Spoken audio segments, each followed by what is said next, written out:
You know who it is, the horror flick, Digger Ditch, Super 6, Big Mitch. And I'm kicking in those with 03 O's. And I'm bringing 28 101s because we Vegas sons. It's the Chronicles, the Meadowlands. You in the Meadows, man. Hey, you already know what's happening. I'm cloaked, but I ain't no joke. You know what's happening, man.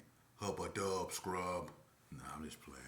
Welcome to Vegas Chronicles with your man, the horror flick from Super 6, Big Mitch. And today, like any other day, I'm gonna bring you actual factuals on Vegas Chronicles.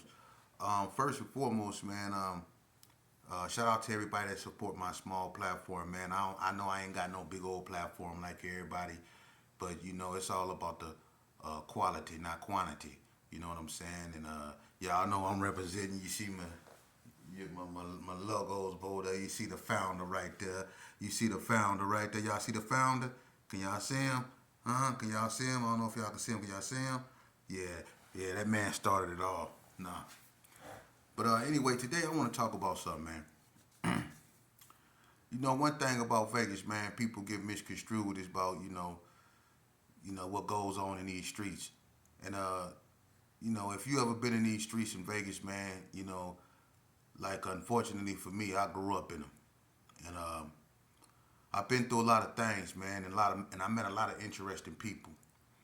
And somebody wanted to hear this story, and I told them I'd tell it. You know what I'm saying? I'll talk about this story. Um, it involved me and a bunch of my when I was in the game, my so-called homeboys. We was in carry arms, and this was back in the day too, man. A bunch of them was still alive, and it's strange because it was me and it was Skeet, Scotty, Richie Rich, Kippy, Baby J. Um, uh, it was Bread. This when he was going with Girl Bug at this time, and him and Girl Bug was together out there.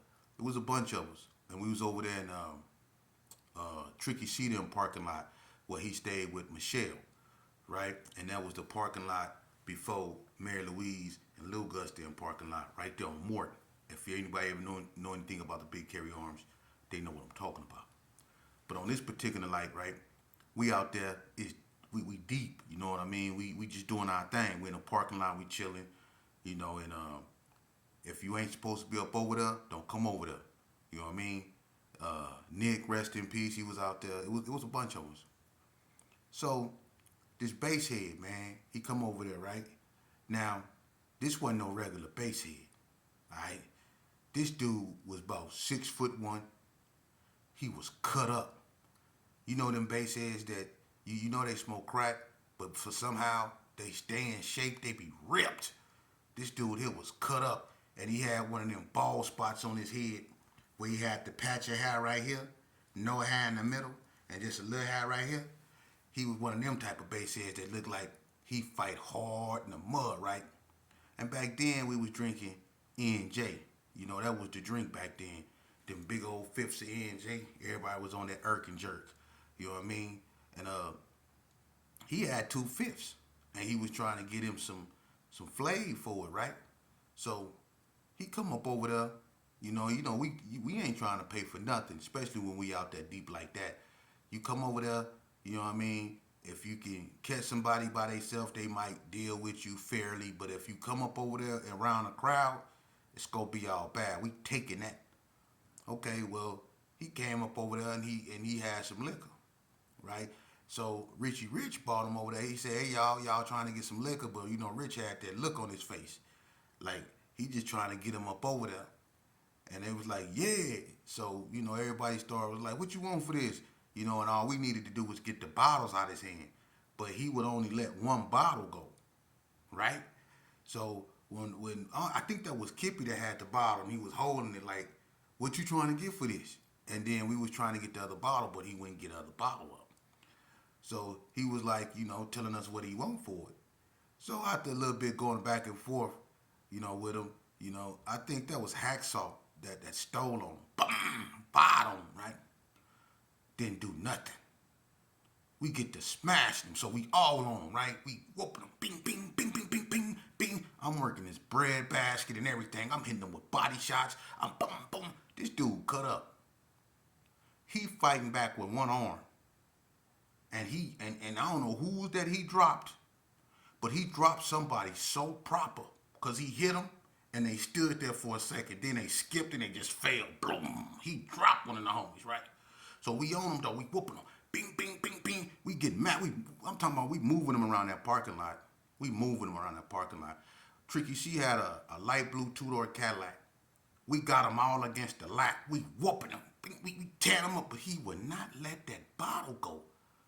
He would not let that bottle go for nothing in the world. So look, we whooping him, right? We doing everything we can. I guess he got tired of that, and he just swung that N.J. bottle, right? He just swung it like he just swung at the whole crowd, and everybody seen it coming, but me, of course. And look, when it landed, it hit me right in the center of my forehead. Hey, look, when you know them bottles is big and heavy. When that bottle hit me, I fell like a ladder just falling. Boom, he hit me, I fell. I was up looking at the sky. All I can see. Hey, you ever seen Star Trek? You know when Spock do this? That's what I seen when I was laying down. I guess I was knocked out. I don't know. But I was laying up at the sky and I seen Spock doing this with his hands. He was just doing this. Captain Spock, he was just doing this. I was looking up at the, I swear to God, I seen Spock. He was just doing this with his hands. And I was just looking up at the sky. I guess I was knocked out. And then I can just hear like people just like screaming, "You did it, you my homeboy, you did it." I'm over there laying out like I'm gone. I'm telling you, I was out. I was out. I was out. By the time that I came to, I knew something was wrong with my head. Cause every time I like moved my eyebrows, it felt real tight up top, like tight, like pressure. And I'm like, what the heck? And then Kip, now he come over there, and you know Kip, he always smiling, like he got the smile on his face, right? And he looking at my forehead, I'm like barely there. They got me sitting on the back of the car. I'm sitting down. Kippy go come over there, and he just looking at. I guess I had a big old knot on my head, right? He looking at it, and I'm like, I'm out of it. I'm out of it. And I sat back up, and he go reach out and touch it. That's how I knew it was a knot. Because when he touched it, it hurted so bad. I said, and I looked at him, and I just started trying to chase him.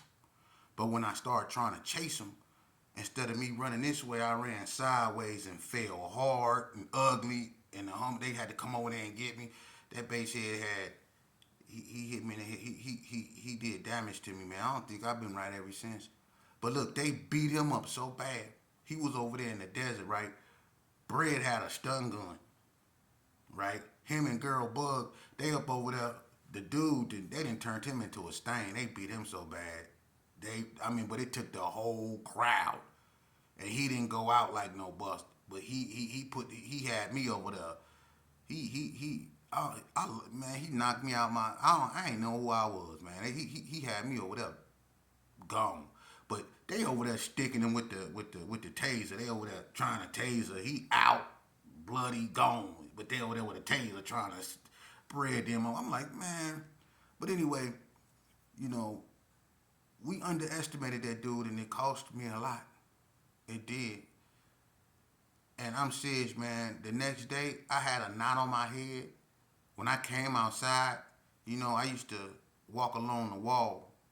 And anybody that been in the Gershon, they know how you can just walk along the wall and you can see your shadow.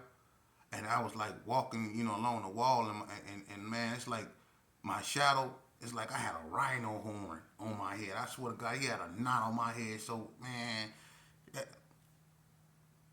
see, when you in these streets, a lot of things don't go your way. A lot of things don't go your way, man. But somebody wanted me to tell that story, you know what I'm saying? They wanted to hear that story, you know, again, man. I take L's too. When you play this game, that's what happened. You know what I'm saying? Oh, and another thing. Here go another story for a dude that you know, I did a video about when I got kidnapped by the '60s, right? I made people mad, and somebody called me and said, "Oh, I got amnesia." No, I don't got amnesia. And I know exactly what you're talking about. And you know who I'm talking to. So since you want to bring up something, let's speak on it. I mean, ain't no harm, no foul, right? You know, I put in the work. It's just gonna show how much of a hook you is, right? So let's talk about it. Vegas Chronicles. On this particular night, right? Check this out. I'm with this. They don't want you to say their name. Man, I'm trying to live. Them, I'm talking about one of them. So this same individual, right? He come from another neighborhood and he started hanging out with us. And we didn't really know too much about this dude, or if he was really about that life. I should have known not to mess with this cat because when I was with him in Wrigley Estates, because when he moved from where he stayed at, I guess in the Sioux, he moved to Wrigley Estates, right? So I was with him one day in Wrigley Estates, and I get caught slipping by K-Dog and Gunsmoke. And it just so happened that me and K-Dog, we real cool. We like, I ain't gonna, we real cool, man. I mean, that he was like a brother to me, man. He still is. I got a lot of love for him. But, he caught me slipping. And if I wouldn't have been who I was, I'd have been through. But this is just how bad luck being with this cat is. So anyway, we decided, one of our OG homeboys came to us and told us about a lick.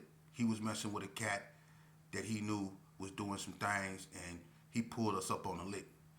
So we got this cat with us. We don't really know how he get down. We don't know nothing about this dude. I don't know nothing about this dude like that. So we wanted to, see if he was about that, life. He hanging out with us like he is. He talk like he is, but he ain't showed us nothing yet. So we wanted to see if this dude was, if he was a gangster. So look, we go up to, where the lick was, you know what I'm saying, in these apartments, right? And, me and him was supposed to go, and handle it. The other homies, they was around the corner, but they was watching just in case they had to back us up. First off, when we get to the door, this cat complaining. Bruh, he go see my face. And I'm like, I'm standing next to the door, and I'm like, why are you talking to me? Like, shut up. Just knock on the door. And he's like, what I'm going to say when I knock on the door? I'm like, why is we discussing this right here by the door? I say, ask for some water, man. Do anything. Just knock on the door, but quit looking at me. Because if somebody look out the peephole, they go see you staring at somebody. So I'm like, just ask for some water, dude. So look, I'm by the door. He knock on the door. Do. Dude come to the door. He say, what's up? He say, can I get some water? Dude say, no highness. And he looked at me. He was like, man, what you? I'm like, quit looking at me. Right? I'm like, knock on the door. He was like, I said, knock on the door, boy. He knocked on the door again. I got a flag around my face. He don't. Right? But my thing is I just need him to get the door open. But he's sitting here trying to see me argue with me. And I'm getting irritated. Right? Because I'm like, all dude got to do is look at the peephole and he go see it. So I guess dude went back to doing what he was doing. So he knocked on the door again. Dude came back. He said, I say ain't no happiness. He said, man, I need some water. So you can hear dude say, man, I told this. And he started opening the door. Right? And he looked at me And he gonna say, he opened the door. I'm like, I can hear him open the door. Right? But this dude, everything this dude doing is it's not good. So when dude opened the door, instead of this cat moving or trying to push the door in or doing something, he just standing there, stone faced. So I pushed him out the way. Dude shut the door on me.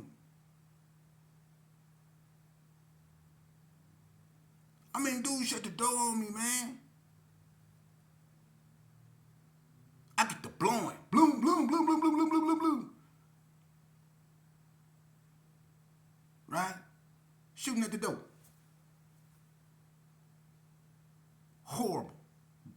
Didn't nobody, ain't nobody get clipped or nothing, so everything is everything.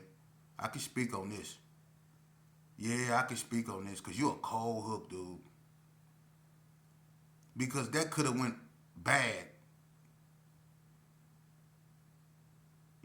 That could have went bad. It went bad, but that could have went horribly bad. Somebody could have actually, you know what I'm saying? But did nobody get hurt? But that could have went black. That could have went real bad, dude. But hanging with you. That's why, nah, man.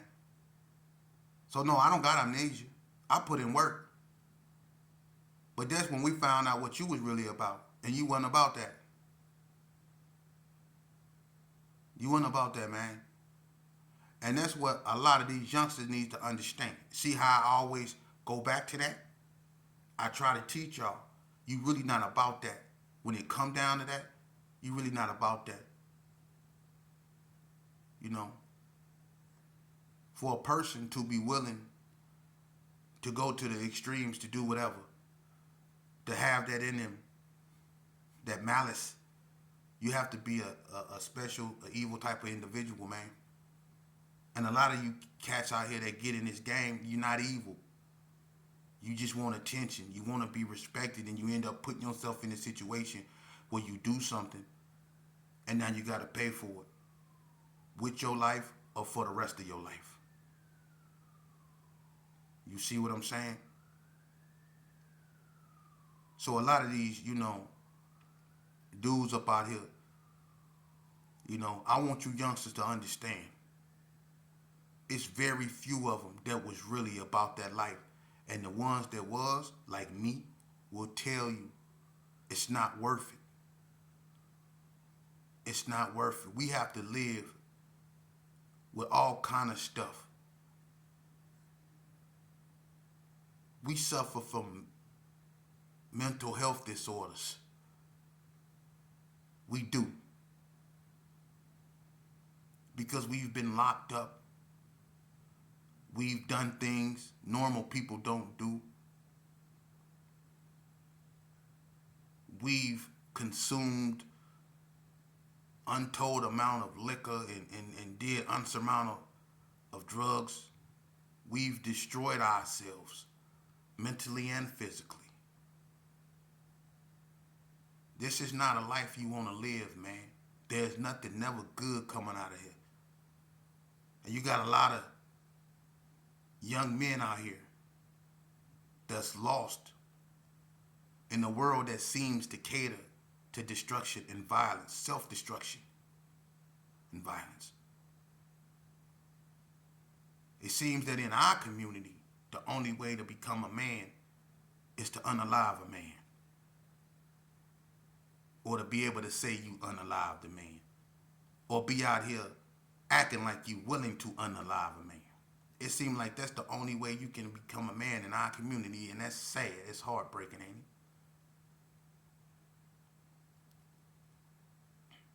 it? I heard a lot of people say, I wish we can go back to the days when people just fought. I wish we can go back to the days where people said, excuse me if they bumped into you. Or said, I'm sorry if they wronged you. I wish we can go back to those days. See, because when we did that, that avoided fights. When we had decency. Now we all men and stuff like that. Don't get me wrong. I come out the projects. All we did over there was fight. You know, but and you know the other kids from the other projects, we fought them. You know, that's what we did. We fought. And anybody that ever came to Vegas, they'll tell you, them Vegas boys get down. We got handles. They'll tell you, yeah, we got hands. Ain't nothing but hand gods and goddesses out here. That's what we were back then. That was real Vegas when we did this here. And then we used to go get drunk afterwards. But we lived, we went home to our families. But when other people culture started to seep into Vegas, we got away from being who we were and start imitating them and what they did. And that's when we got away from being Vegas. And that's when we fell out of love with ourselves. See? Because back in the days, y'all remember how it used to be. We used to all be together. Back in the days when it was love, how we used to split everything we had. Borrow each other clothes. You wear my Levi's, I wear your corduroys. You come get my troops, I get your lottos. Or you come get my Adidas doors, I could get your Sergio Valentes. You see? We used to, try to alter our looks by switching, wearing each other hats and stuff like that. We had love for one another. I can come over your house and sit at the table with your family and eat, no questions asked.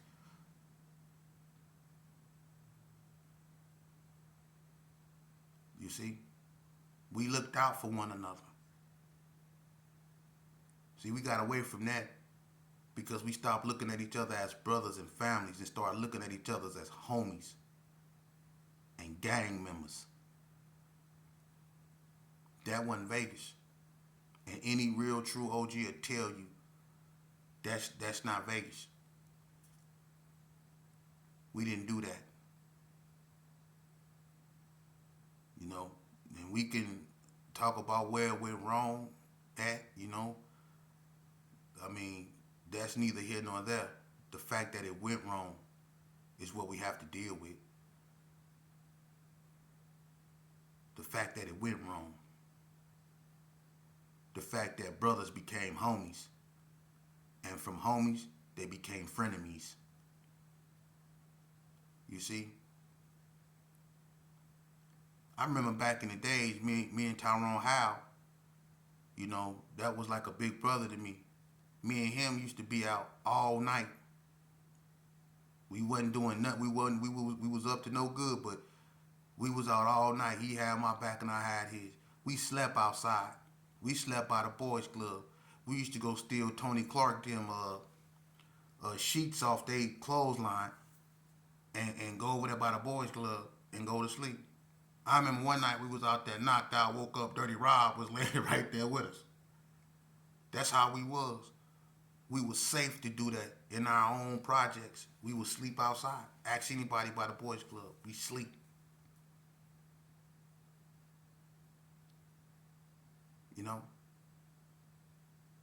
But now,